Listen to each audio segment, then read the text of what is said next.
August 22న ప్రపంచ జానపద దినోత్సవంగా జరుపుకుంటాం. అయితే జానపదం అంటే ఏంటి? అంటే ట్రైబల్ పీపుల్ కానీ, కొన్ని ఏరియాస్‌లో నివసించేటువంటి విలేజెస్ పీపుల్‌లో వాళ్ళు గడుపుతున్నటువంటి జీవన విధానాన్ని, కార్యాచరణాన్ని తెలిపేటువంటి కథలు, ఇతిహాసాలనే జానపదాలు అంటారు. జానపదాన్ని ఫోక్ అనేసి కూడా అంటారనమాట. అయితే ఈ పదం ఎలా వచ్చింది అంటే 1846 ఆగస్టు 22న భాషా శాస్త్రవేత్త అయినటువంటి విలియం జాన్ థామ్స్ అనేటువంటి వ్యక్తి ఫోక్ అనే పదాన్ని వాడడం ద్వారా నేడు మనం ప్రపంచ జానపద దినోత్సవాన్ని జరుపుకుంటున్నాం.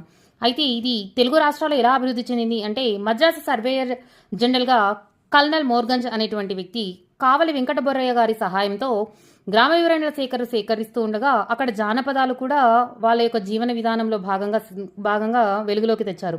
తర్వాత 19వ శతాబ్దంలో ఆంధ్రప్రదేశ్లోని తెలుగు పీపుల్ యొక్క సాహిత్యాన్ని, తెలుగు ప్రజల యొక్క కళలను పూర్తిగా వెలుగులోకి తెచ్చింది సిపి బ్రౌన్.